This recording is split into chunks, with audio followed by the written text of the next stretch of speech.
I go for refuge until I'm enlightened to the Buddha, the Dharma, the Sangha.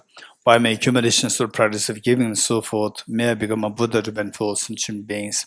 I go for refuge until I'm enlightened to the Buddha, the Dharma, the Sangha. By my accumulations through practice of giving and so forth, may I become a Buddha to benefit sentient beings. I go for refuge until I'm enlightened to the Buddha, the Dharma, the Sangha. By my accumulations through practice of giving and so forth, may I become a Buddha to benefit sentient beings. Sanje Joda Soge Chun Chanju Bardo Dane Yapsu Je Dage Jinso Kebe Sonam Yola Benjir Sanje Drupare Shu Sanje Joda Soge Chunam Chanju Bardo Dane Yapsu Je Dage Jinso Kebe Sonam Yola Benjir Drupare Shu Sanje Joda Soge Chunam Chanjo bardo dane yapsu chi dage jinso kibe sonam lola benjire sanje drupare sho Om ye dharma eto prabhavam etom te sham dathagato yavatat Desham chayo nirodha evam vati mahashramanaye swaha Om ye dharma heto prabhavam hetom tesham dathagato yavatat Desham chayo nirodha evam vati mahashramanaye swaha Om ye dharma heto prabhavam hetom tesham dathagato yavatat Desham chayo nirodha evam vati mahashramanaye swaha. All phenomena arise from causes. The causes are taught by the Tathagata. The cessation of the causes as well is taught by the grace here. Yatha Om Gate Gate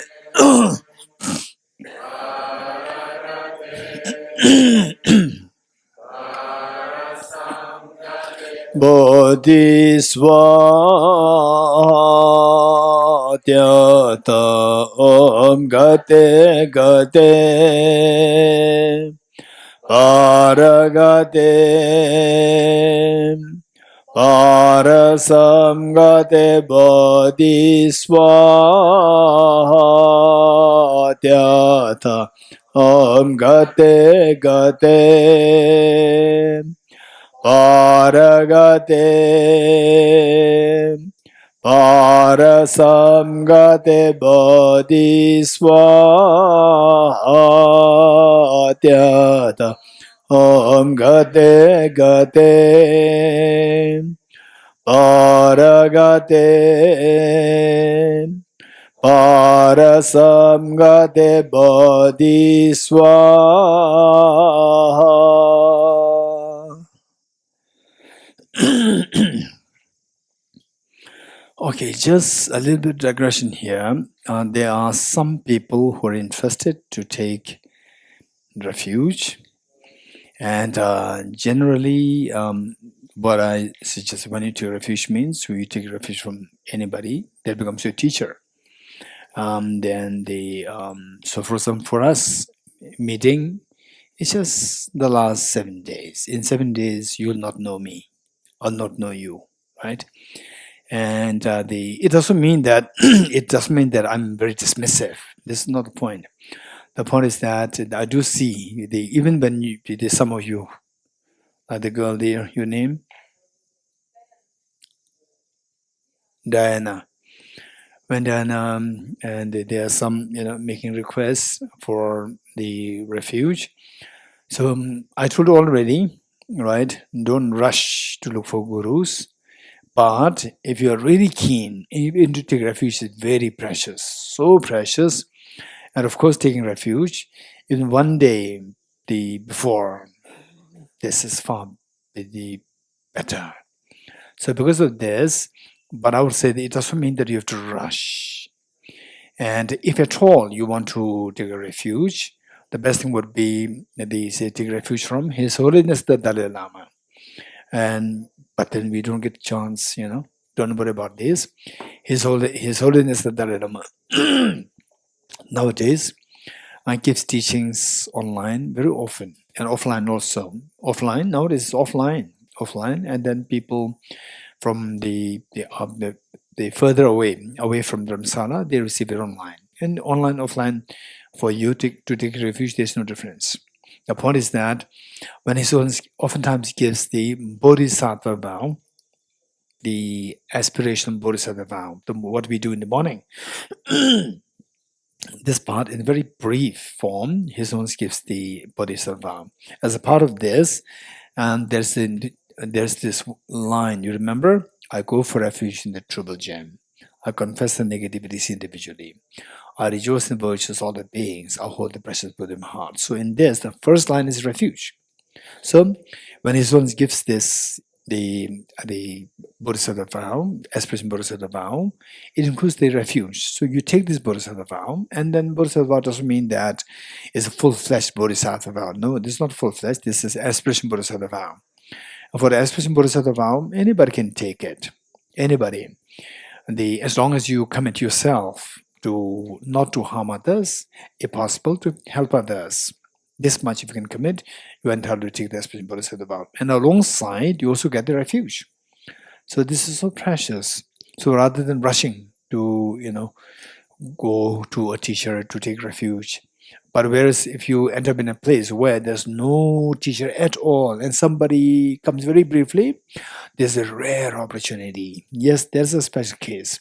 Otherwise, at the moment, there's no scarcity of the teachers. There are so many teachers there, but I would say is that the study is the most important thing, and the refuge, Bodhisattva vow, if you're interested, you can take it from His Holiness. And His Holiness nowadays gives lots of teachings. So be a part of it. And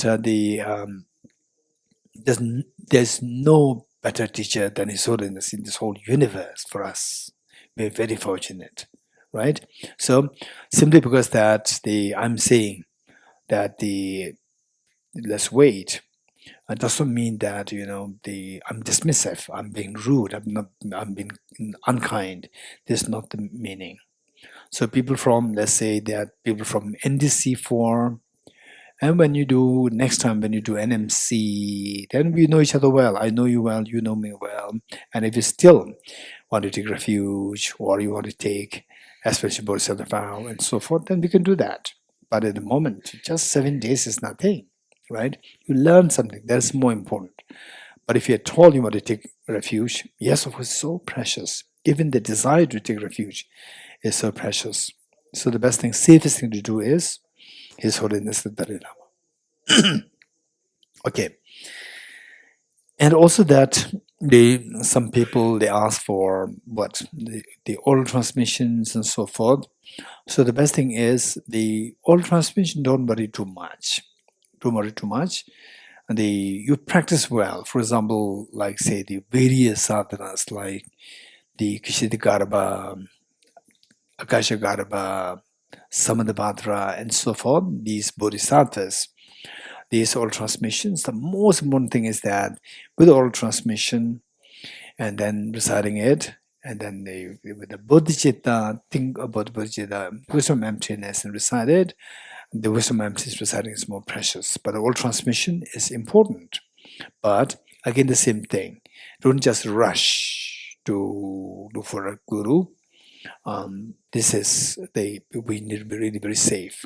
Okay, good. And now let me quickly conclude what we did this morning. The cognitive obscuration and the affective obscurations.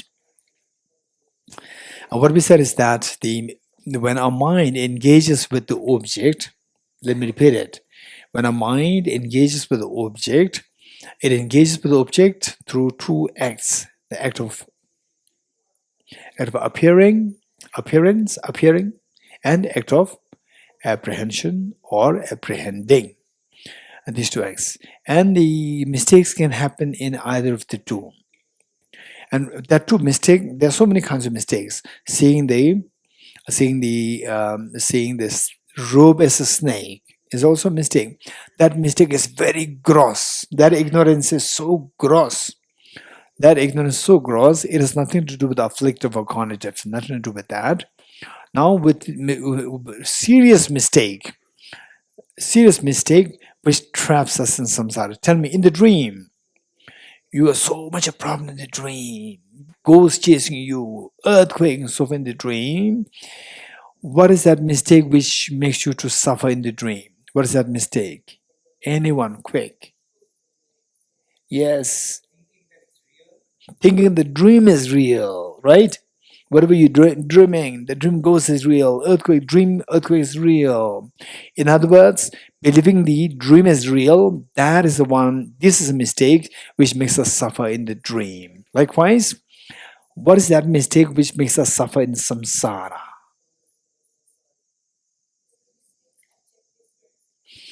Believing things as to be existing objectively. How many agree with Rishti hands? Believing things objectively real, that is the mistake which make, and because of which we constantly suffer in samsara. Okay, so this mistake with respect to objective existence, there are two mistakes. Appearance of objective existence and apprehending as objective existence too. You're getting it? We said mistakes there too. Mistake with respect to appearance and mistake with respect to apprehension too. Now, with respect to, so this mistake related to the robe as a snake, very gross. Now, seeing things as objectively real, this is a very serious mistake. If you don't get out of this mistake, we cannot get out of samsara. You getting it? So, say, seeing things as objectively real. With respect to objectively real can appear to your mind. Mistaken appearance. And then mistaken apprehension. Apprehending the things as objectively real. Two mistakes. You got it? If you got it, raise hands. With respect to objective existence, we can have two mistakes. The objective existence appear to your mind, one mistake, and your mind believing or apprehending that things exist objectively. Two mistakes are there. What are two mistakes? Quick. What are two mistakes? Yes.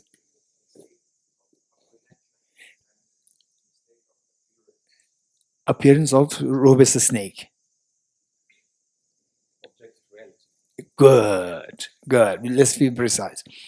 Mistake in appearance of objective existence and mistake of the apprehension of the objective existence. You're getting it? Two mistakes. Of the two mistakes, the one is gross and one is subtle. Mistake with respect to the apprehension of objective existence is very gross. Mistake with respect to the appearance of objective reality, this is subtle. Okay, let me repeat it. Mistake with respect to appearance of objective existence is subtle. Mistake with respect to apprehension of objective existence is gross. Between the two. So the gross one is afflictive obscuration and the subtle one is cognitive obscuration. You getting it? So if somebody were to ask you precisely what is the cognitive obscuration, you can say that the appearance of things as objectively real. Appearance of things as objectively real, that is cognitive obscuration. Okay, this is so important. Okay. Appearance of what is cognitive obscuration? If somebody would ask you, and that too, somebody who should really learn it. Otherwise, for ordinary people, you can say that the smell of the garlic.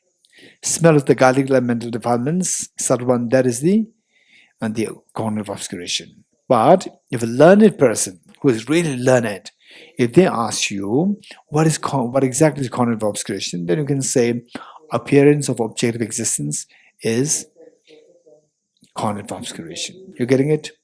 Good. Okay. Yes.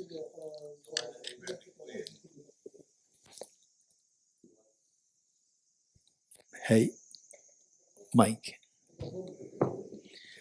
So what's the difference between self-grasping ignorance to that? So self-grasping ignorance is afflictive obscurity because it's grasping, apprehension of objective reality. That falls under afflictive obscurations, not cognitive. Okay, say, let me give an example. Okay, say, if you have never seen snow, if you don't know that snow is white, if you don't know that the snow is white, if you have never seen snow, and then somebody tells you, I'll take you to see snow, right? And you are given a blue glass. You go there, you first see the snow. What's the color? You thought that snow appears as blue because you have the blue glasses on. Snow appears as blue, number one. And you also believe the snow is blue. You apprehend the snow is blue. Two mistakes. You getting it? Then, when you remove the glasses, you see the snow is white. Right? Now you know that snow is not blue, snow is white. Now you put on the blue glasses on. Again, the snow appears as blue. But mentally, will the snow become blue or not? You don't believe the snow is blue. Now your mental consciousness will not apprehend the snow is blue anymore. You're getting it? But if you put on blue glasses, the snow will continue to appear as blue. Even though you put on blue glasses, but your mental consciousness will not see the snow as blue. You will say that no, the snow is not blue. You're getting it? So which is easier to remove? Mistaken apprehension or mistaken appearance? Which is easier to be removed? Mistaken apprehension is easier to be removed. What is easier to be removed is known as afflictive obscuration. What is more difficult to be removed is the cognitive obscuration. So mistaken appearance with respect to objective existence is cognitive obscuration. Mistaken apprehension with respect to objective existence is afflictive obscurations. You got it? Got it? Which one? Mistaken, what you said is that mistaken apprehension of the object with respect, okay, mistaken the apprehension of objective existence. Let me put it very easy. Mistaken apprehension of objective existence is the afflictive obscuration, and mistaken appearance of the objective existence is cognitive obscuration. Let me repeat it. Mistaken apprehension of objective existence is afflictive obscuration, and mistaken appearance of objective existence is cognitive obscuration. Got it? Good. Now, the question which I think who reminded me of that? I think it is Shvedlana, who reminded me of that the two Buddha natures. Two Buddha natures are the natural Buddha nature and the proliferating Buddha nature. Proliferating Buddha natures, you know? No. Okay. Then it's fine. Okay, then after this I'll leave. No problem. Okay. Then the next is empty the mind meditation. Okay. Empty the mind meditation, we will do it. Okay, by the way, today we have full day. Tomorrow we have full day. Day after tomorrow, I think it's full day. Yeah, day after tomorrow. Full day meaning that we usually for these retreats, at the end we do a talk offering. Talk offering, make some offerings to all the Buddhas and Bodhisattvas to request for blessings. Blessings that we are able to continue our Dhamma studies, reflection meditation successfully.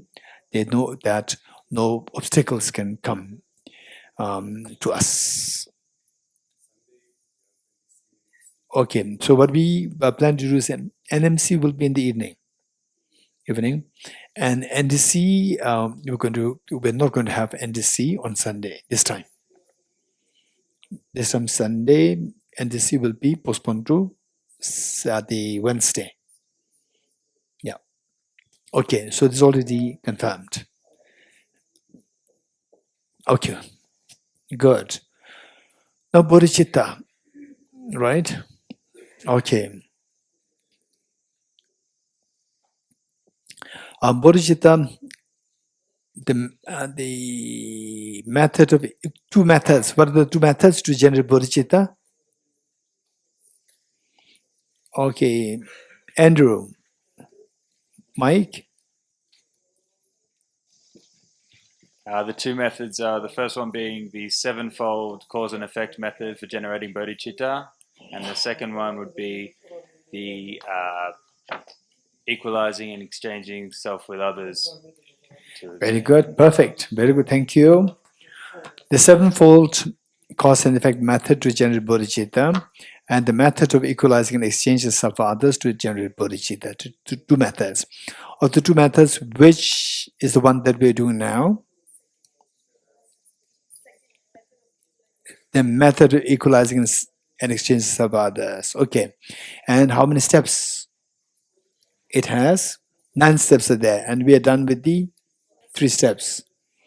The first done. Equalizing self with others, done. So the mark of having been successful in this practice, the first step is that when you are in a situation where there is a challenge, and then the challenge where you have to run, or somebody has to suffer, then who would suffer? The other person. I will escape. If that happens, it is your failure. Whereas, okay, no, we're all equal. We're all equal. Somebody has to suffer. If you want me, I'll do it. Even others, if this is your attitude changes from I am more important to more neutral. If this is what happens in your real life experience, you have succeeded in this step, right? So, some people, what they say is that, so first let me do the first step of the 9 steps. First step, if I see only when I succeed, then I'll move to the second. This is not the correct approach. You have to do all the 9 steps every day. Every day meaning that the 2 methods, if you have time, then we make 2 methods. The first you do the whichever. I personally do the sevenfold cause method first, and followed by 9 steps. I do that. And some people may do the reverse way. The point is that when you do that, don't wait till one step, either the fourfold, the sevenfold, or the 8 these steps that you become expert in it, and then move. No, don't wait till that point, because the benefit is that if you do all the steps, as you do with succeeding steps, with the following steps, earlier steps can be reinforced, and the earlier steps can become more, more effective. So they mutually benefit each other in terms of your practice. So therefore, on the point, even though you did not really succeed in one step, just do all the 8 steps, or all 9 steps, or the 7 steps. Okay. So the second step, what is the second step of the method equalizing exchanges of others? Reflecting on the demerits of cherishing oneself. Okay. And step 2 and step 3. Step 2 and step 3, in the case of the equalizing exchanges of others, if you do not succeed in this, then the remaining steps will be failure. Step 2 and step 3 is the most important thing. If you succeed in step 2 and step 3, the remaining steps will be full of, joy. When you do the practices, there's full of joy there. But if you don't succeed in the step 2 and 3, then there will be no joy, and it can, in fact, bring you burnout. Okay, let me repeat what I said. that if you succeed in step 2 and 3, the remaining steps, step 4 through to step 9, they're all going to be, every moment is going to be full of joy. Whereas if you fail in step 2 and 3, fail meaning if you don't succeed, if you cannot invoke the respective experience in the case of step 2 and 3, then the remaining steps will only give you burnout, will not give you joy. So therefore, step 2 and 3 are so important. So step 2 is to reflect on the demerits of cherishing oneself, and step 3, meditating on reflecting on the merits of cherishing others. Okay, for this, reflecting on the demerits of cherishing oneself, say inner life, one, you look at, one easier would be to look at others rather than look at yourself. To see mistakes in others is easier than to see mistakes in yourself. Look at others who are more selfish, how they suffer. Even in a family, if there's one person who's selfish, the person can destroy the family, destroy the peace of the whole family, right? And then once you see that, then apply this to you. Don't keep always pointing your finger outside all the time. When you see that, look, this is a problem because of selfishness, this is a problem because of selfishness, and then gradually point the finger inward. I also have problem. My problem is also related. Yes, it's also related to selfishness. You're getting it? Okay. But I don't know whether we get time, but if you have some very serious questions about this, related to this, and what I said is that all problems, no matter what problems that we go through, even if somebody else is to be blamed and you feel the problem, there's some element of selfishness involved. You're getting it? There's some sense of selfishness. And then some of you may not agree. Like, some of you may not agree. Somebody who, for example, like a person A bullies person B. What mistake the person B did? Right? Person A is bullying. And how can you say that is the selfishness of the person B? Don't mix up the two things. You're getting it? So I'm giving a very general presentation. And if you have questions, you must bring them here. Don't just think that what is said doesn't make sense, It doesn't really tell the reality. What you said can be totally meaningful. But the thing is that you have to bring this up. So for fine-tuning, you getting it? Fine-tuning. Because when you talk about the constitutions, right? Constitution means rules, regulations of the nation, how the nation should be run. Constitutions. Then at the end, there are some exceptions there. The exceptions. So likewise, what you are bringing, they may be too good, very good points that it may fall under exceptions. We never know. You're getting it? So we have to bring this up. If you do have these questions coming up, you have to bring this up. Okay, so what I'm saying is that the reflecting on the demerits of cherishing oneself, the first thing of the very gross cherishing, gross selfishness, very gross on the individual level, on the national level, on the international level, very gross selfishness. You want everything, right? You look at this, you see that all problems are related to the gross selfishness. Number one. Once you identify this so well, then apply this to yourself. How in my case, I also have gross selfishness. And this is what is creating all these pains. Number one. Number two, then you move to the subtler selfishness. Subtler level of selfishness. Self-centered attitude. So how the subtler level of self-centered attitude, attracts all the miseries. This is what we need to reflect on. So, and that too on the domestic level, family level, community level, national level, and the international level is very obvious. You're getting it? Very obvious. Even in the past, today, in the past also, when the whole world was split into kingdoms, when the kings were friends, when the two kings were friends, both the kingdoms, the people can stay, just remain so peacefully, coexist very peacefully. Yes, you agree? When the two kings are friends, right? The moment the two kings, they have some frictions, finished. The whole kingdom is under problem.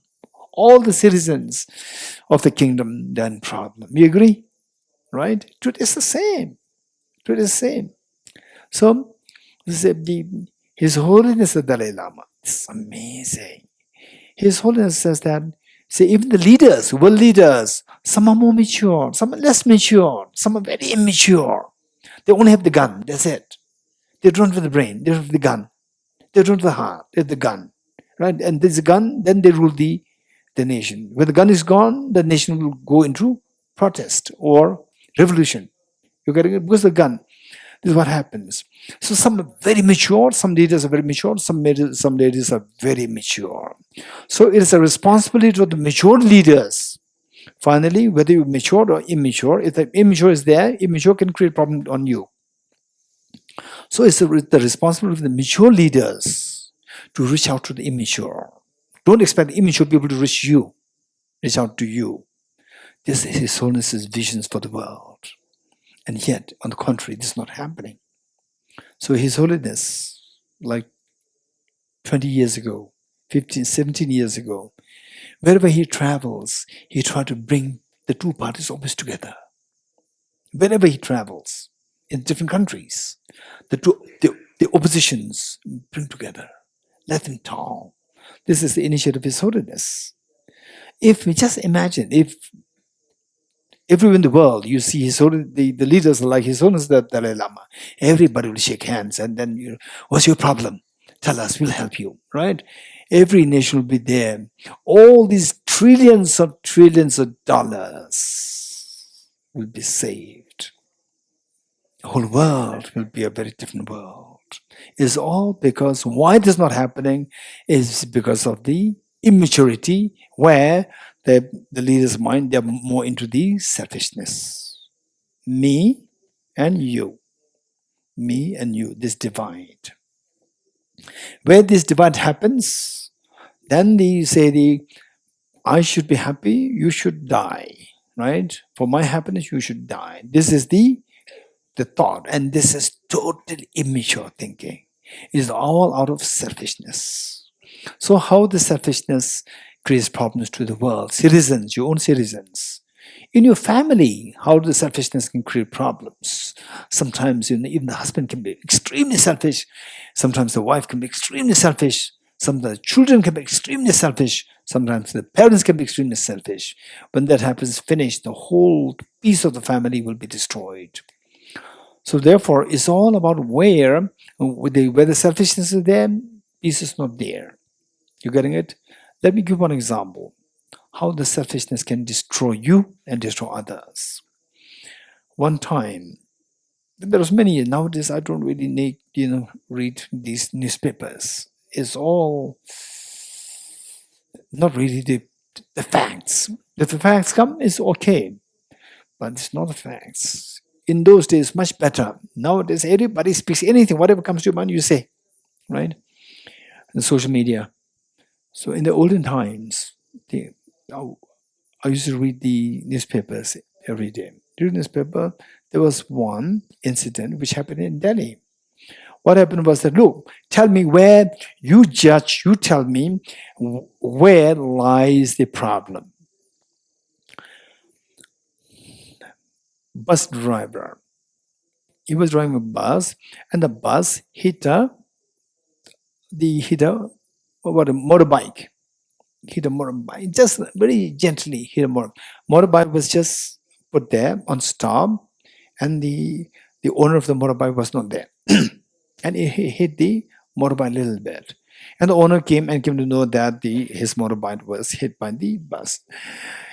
And he must be like 23 years old, the owner of the motorbike. He was so angry, and with him was his mother. And his mother was actually like fueling his son to fight with the bus driver. So what he did was that first of all, he started beating the bus driver. Then he was not satisfied, right? Then he pulled the bus driver and he beat. Finally, the bus driver was killed. Just his motorbike was hit like this, and then the bus driver was killed just for that reason. And then what happened? Of course, one has to go to the jail. And the people came to know that the mother was fueling the son. When he beat more. And the mother also ended up in the jail. You getting it?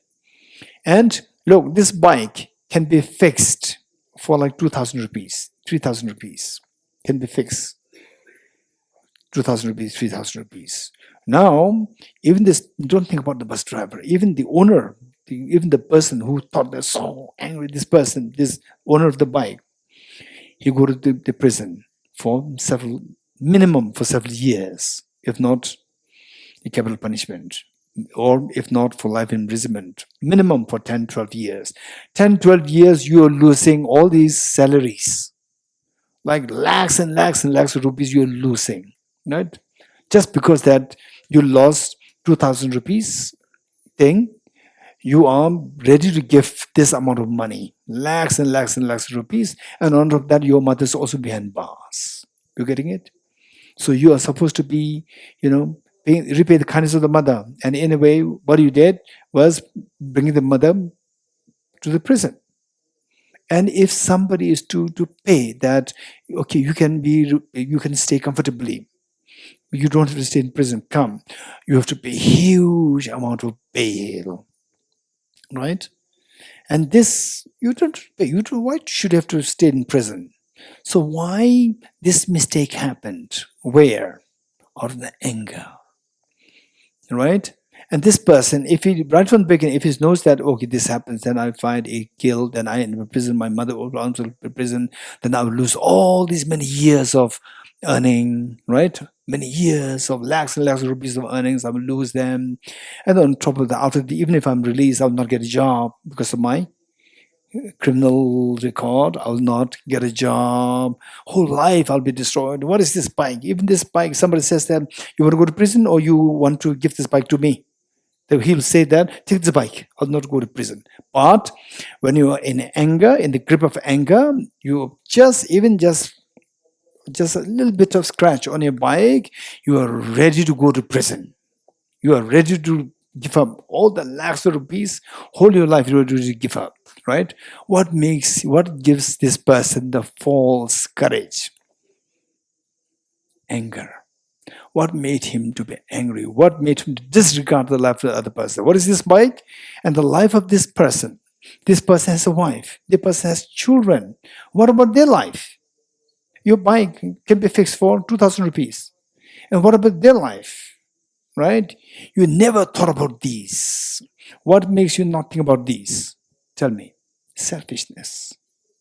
Selfishness. And because of the selfishness, you end up in prison. Right? You are in prison. So therefore, selfishness is the one which brings our destruction. You're getting it? This is something that we really need to think of. So, on the domestic level, where the selfish people and members are there, the whole family is unhappy. The whole family is unhappy. You have the whole one family, tiny family, nuclear family. You have like 3-4 cars. You have all these, many, they say the many stories of the house. And all servants are there.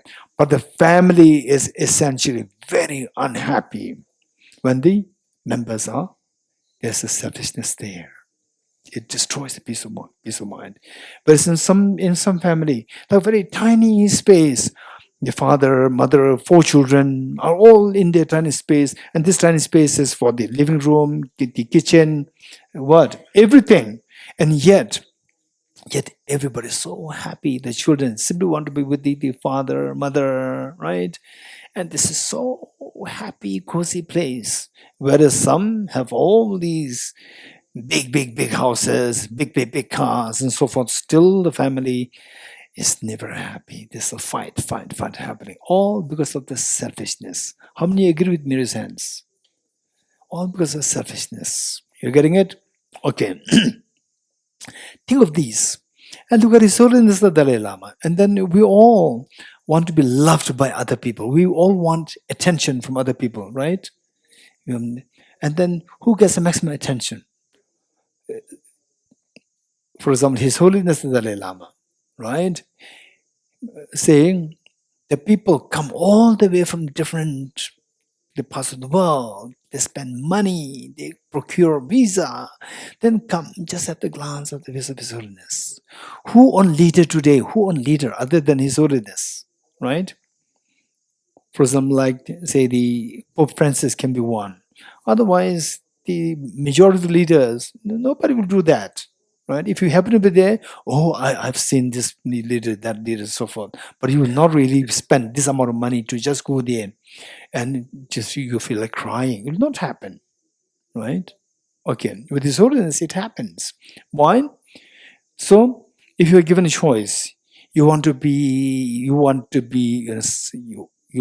like who you are today, or you want to be the person who gets maximum attention and everybody loves you so much, like His Holiness the Dalai Lama. Which would you choose? His Holiness the Dalai Lama. The one, and then what's so special about him? His good heart. What is good heart? Other cherishing mind, not self-cherishing, other cherishing. So you think like this, then we would think the demerits of the cherishing, more. Then the other cherishing will become so close to your heart. I have to cherish others, because for my own benefit, because my happiness is destroyed by this self-centered attitude. Okay, now this is about the stories, but for you, the fact is that any time you have uneasy feeling, okay, let's say, because of this person, we have to fight, and this person came to abuse me, and that's okay.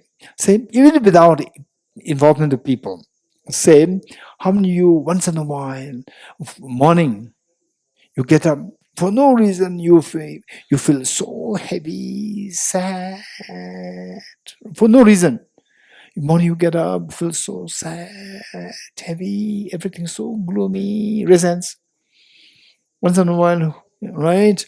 Okay, when that happens, again, there's a selfishness there. It's not that conflict with somebody. Or conflict with somebody, you can blame that person.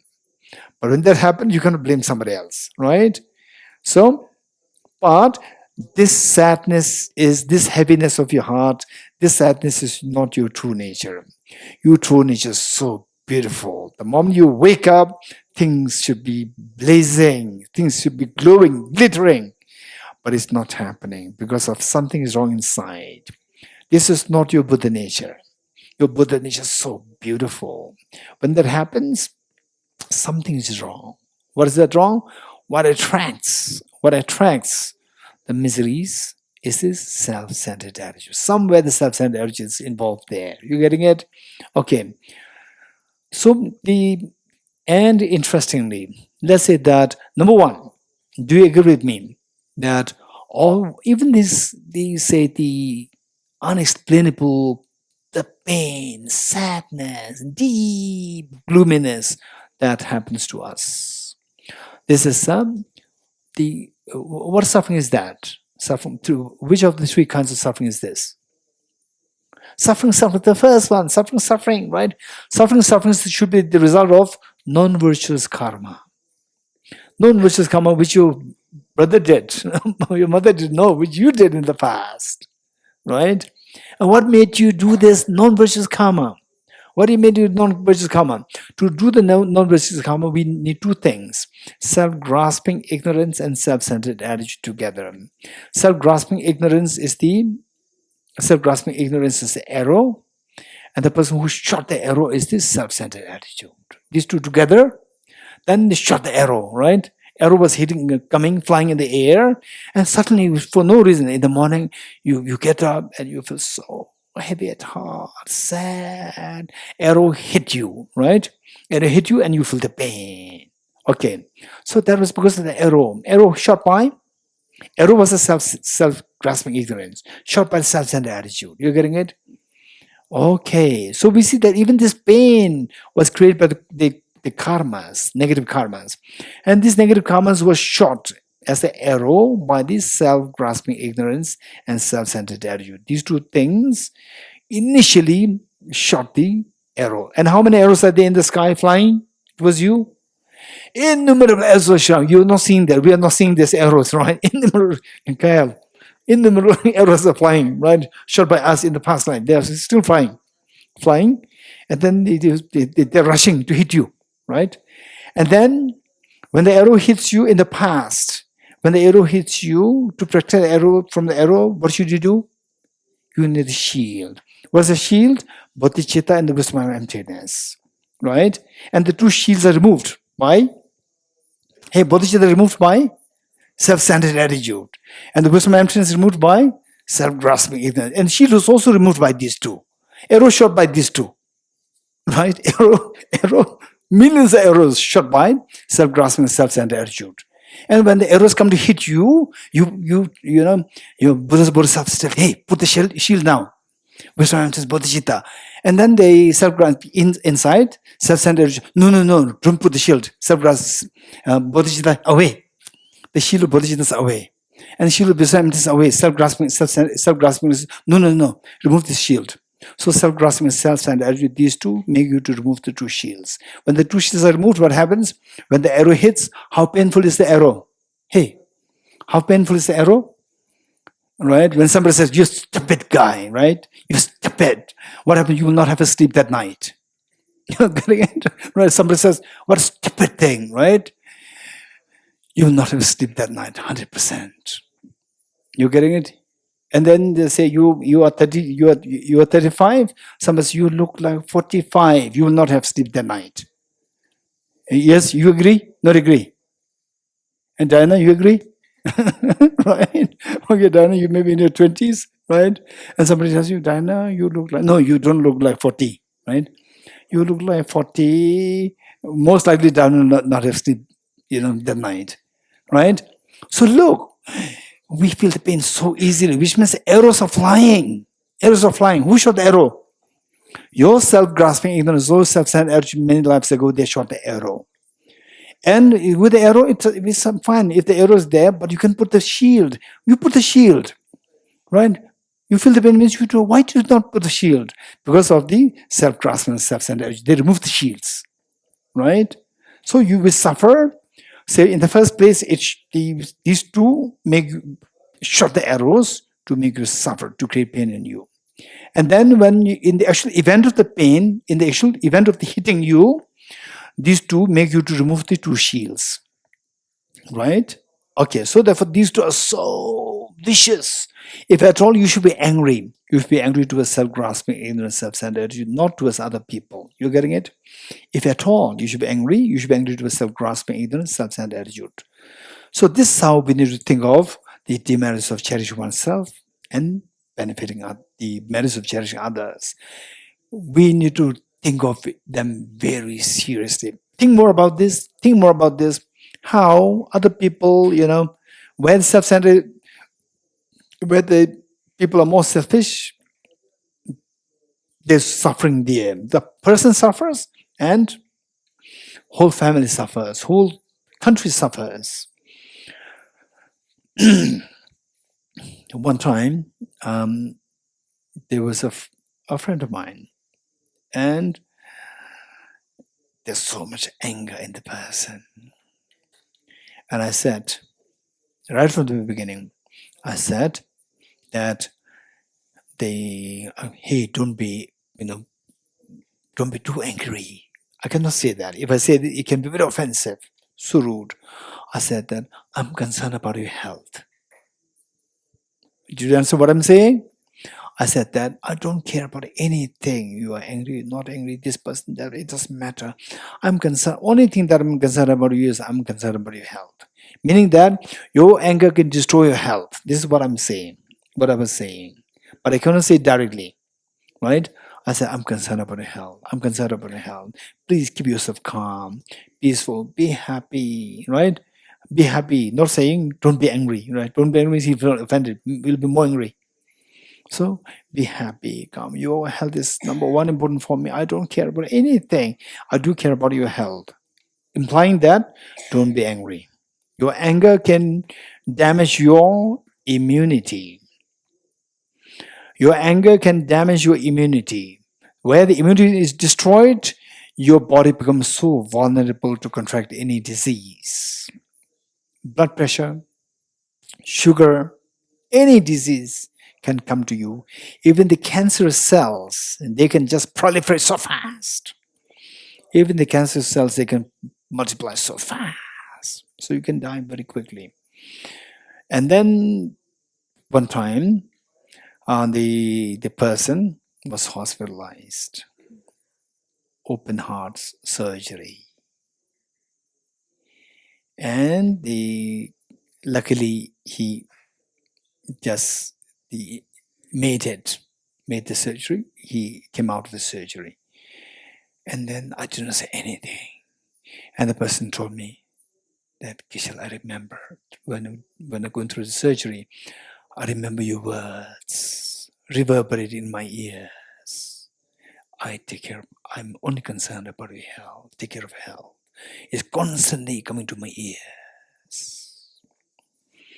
Then I said, still I take care of you. I'm worried about your health. Meaning that still I can see that there's potential for anger. Give up this anger, otherwise you'll die. And then he passed away. This happens to many places, many people. So the anger is all because of this selfishness.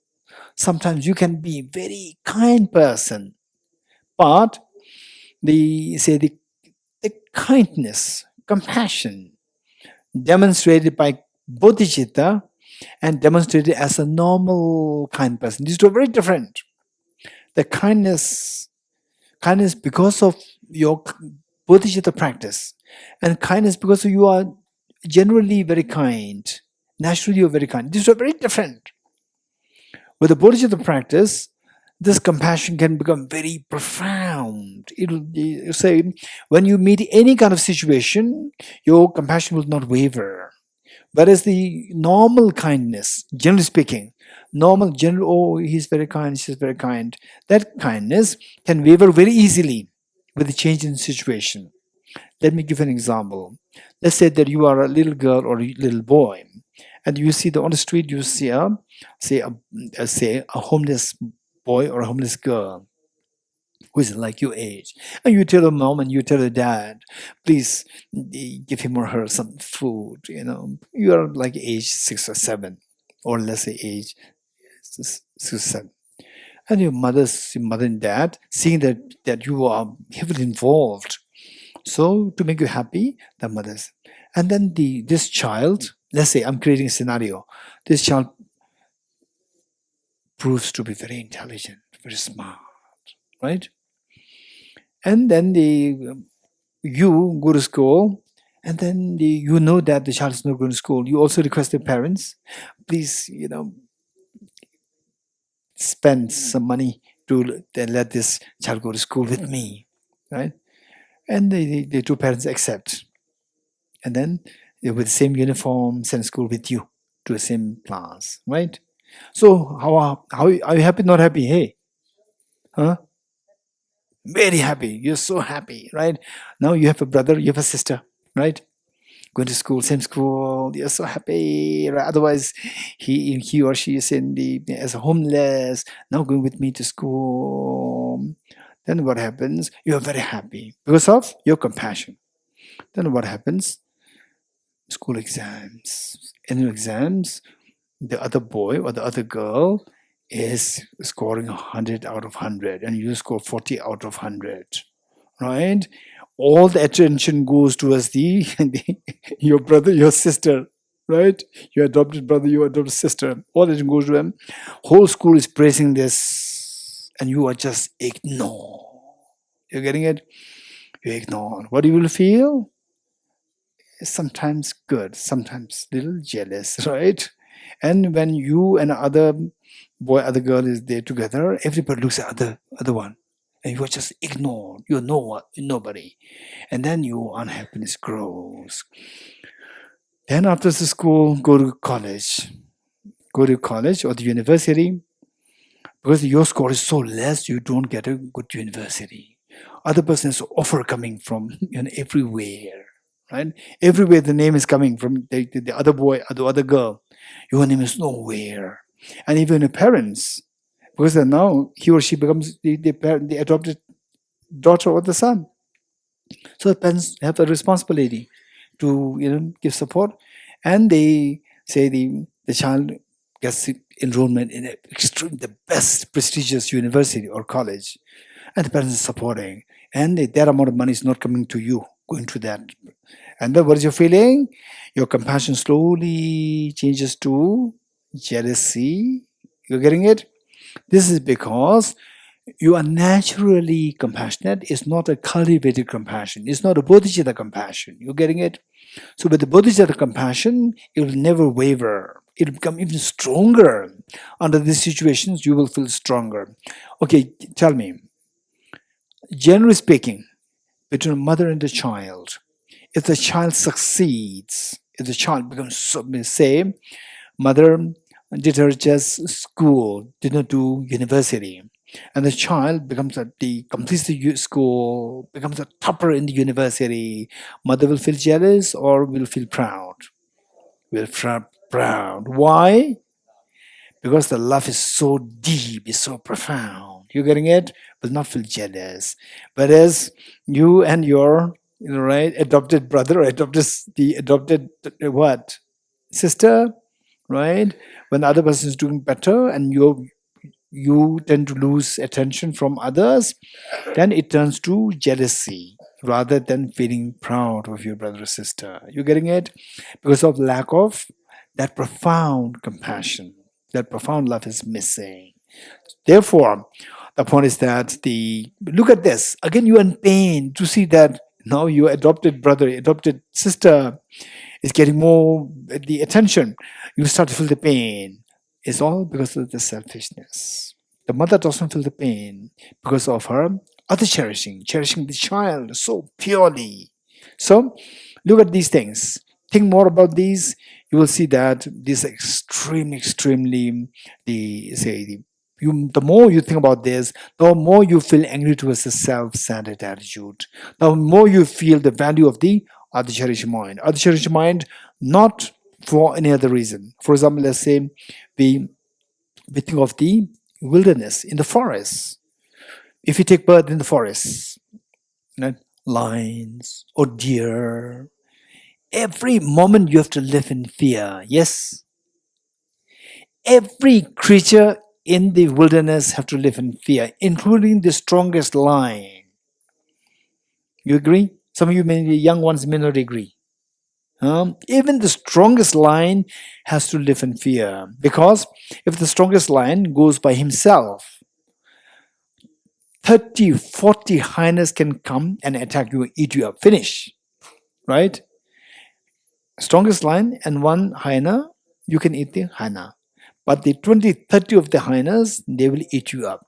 Every creature in the forest has to live in fear. And why this fear? Fear is the result of contaminated negative karmas. Negative karmas are the arrows shot by the self-grasping, ignorant, self-centered attitude. You're getting it? So the fact that we have to suffer like this is because of self-centered attitude. Nobody wants to take birth like this, where you have to live in fear 24 hours. In the oceans, how many creatures are there? Innumerable, trillions and trillions of creatures are there. Every creature in the ocean, again, has to live in fear, including the most scary crocodiles, the blue whales, sharks, to the tiny fish. Everybody has to live in fear, right? The bigger sharks, if they come alone, 20, 30 sharks, smaller sharks can eat this up, finish this off. Right? Smaller ones may be eaten by the bigger ones. Bigger ones may be eaten by the smaller ones in huge number. They come together and eat you up. So this is how we have to suffer in samsara. This is all because of the negative karmas. Negative karmas created by the self-centered attitude, self-grasping ignorance. This is what's happening. So this is how self-centered, you think more of this, you'll feel so angry to a self-centered attitude. You'll feel so angry to a self-centered attitude. So how to get into self-centered attitude? So if you really feel angry with self-centered attitude, you want to get rid of the self-centered attitude. You're getting it? If you really are not happy with your neighbor, you always think of how to get rid of the neighbor, right? If you don't want if you are really angry with self-centered attitude, you will think of how to get rid of self-centered attitude. How to get rid of self-centered attitude? Cherishing others, right? Cherishing others, bodhicitta, cherishing others, right? So cherishing others is not for others. Cherishing for others is that you don't suffer in the samsara. You getting it? This is beautiful. Cherishing others is for your own benefit. You're getting it? This is smart. And some of you may think that even cherishing others becomes selfishness, right? Some of you may ask this question, right? Cherishing others, even that, cherishing others is for your own benefit, for you not to suffer in samsara, right? It's selfishness. Don't worry, right? Don't worry. You want to be in samsara or not? You want to be eaten up by others or not? If not, cherish others, right? Say a damn, give a damn to this self-centered attitude. How to give a damn to self-centered attitude? Cherish others. But it's because selfishness. It doesn't matter. You want to go in samsara. You want to be eaten by others or not, right? No, if this is not, this is their reality. This is reality. There's selfishness there. So this, you have to begin from this selfishness. Start from this ground and then reach to a certain level. Then you'll be amazed. So it's just halfway story. Halfway. It's not the full story, right? So for the time being, where did we reach? We reached the point where, oh, it's very scary to take birth in these. This is all because of the negative karmas. Negative karma created by self-centered attitude, the self-grasping ignorance. And self-centered, self-grasping, these two are so demonic, particularly self-centered attitude. Self-grasping ignorance alone cannot throw you into in the mouth of the demons, in the mouth of the lions. It's only with the selfishness supporting the self-grasping ignorance, then it will make you accumulate negative karmas. Negative karmas then make you take birth in the lower realms. This is very scary. So, how to get away from this? The safe haven protection is cherish others. So, therefore, cherishing others is for my own benefit. You're getting it? Seeing what is step number 3? Reflecting on the merits of cherishing others. You're getting it? Cherish others so that others will be happy. Don't think about this for the time being, right? Don't think about this for the time being. And then what's the point? It's not cherishing others, it's cherishing yourself. Don't worry. Cherishing others, real cherishing others will come later. For time being, protect yourself, right? How many of you been in the aeroplane? Raise hands. In the aeroplane, how many of you have seen the air hostess or the stewards, right? So before you fly, they do some They do some instructions, and the instruction it says, before you put the mask on the dependent, put it yourself. Right? How many of you heard it? Yes. So first protect yourself. And then, so that is which step? Which step now? Huh? Step number 2 and 3, right? Step number 2 and 3. Step 9 is yet to come. You're getting it? So step 2 is no hurry. For time to protect yourself. And then what do you think? It still is cherishing is selfishness. Don't worry. Real other cherishing will come later. It's so beautiful. You're getting it? Only if you start with step 1, 2, 3, the way we feel now, then you will appreciate the meaning of the real cherishing others. Otherwise, even though we talk about cherishing others, it's just superficial. You're getting it? Okay. So we think about these more. Step 2 and step 3 more. You getting it? The more you think about this, the more you feel that the other cherishing is so precious. For example, if there is, say, when you're small children, how many you were bullied when you were a small child? Raise hands. Bullied by others. Elder children, raise hands.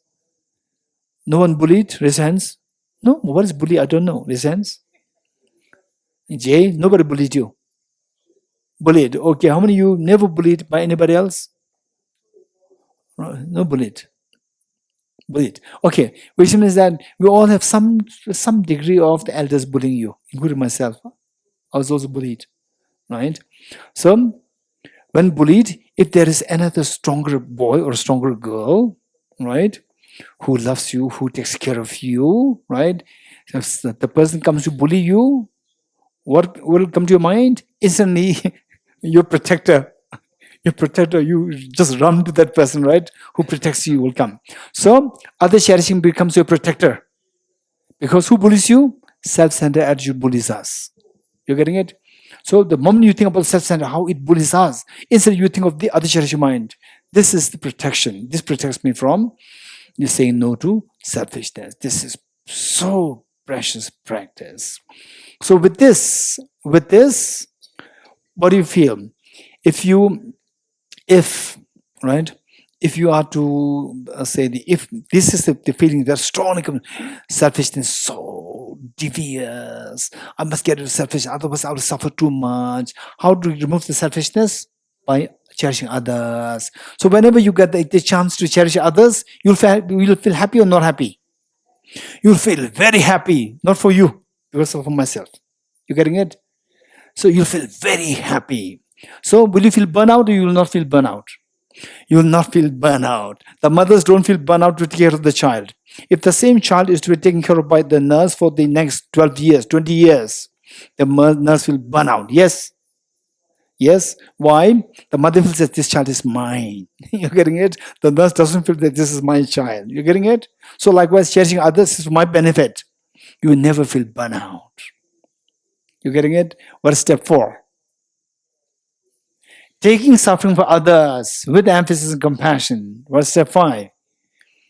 Giving happiness to others with emphasis on loving kindness. So these two, usually people feel burnout. Step 4 and 5. Say COVID-19. COVID-19, so many people are hospitalized. The doctors, nurses, they were burnout. There were so many cases of burnout. You getting it? Cases of burnout. Whereas if you feel like this, if you think very seriously, step 1, 2, 3, you will never feel burnout. It is like, right? It is like, say, you cherish others, it's an opportunity for you. Okay, which is better for you? It's a challenge for me or it's an opportunity for me? Which is better for you? Opportunity, you feel pleasant, right? Cherishing others is an opportunity for me. Whereas if you don't think about step 1, 2, 3, cherishing others is challenge for me. You're getting it? Challenge for me means you feel unpleasant. Unpleasant means it will make you burn out. When the pleasant feeling is there, you'll not feel burnout. But the mothers don't feel burnout, generally speaking. The mothers don't feel burnout because they get a pleasant feeling to see the child. You're getting it? Okay. So we are on step 4 and 5. We stop here. Deyata Om Gati Gati Paragati Parasamgate Bodhiswatyata Om Gati Gati Paragati Parasamgate Bodhiswatyata Om Gate Gate Paragate Parasamgate Bodhiswatyata Om Gate Gate Paragate Parasamgate Bodhiswaha. 3 prostrations.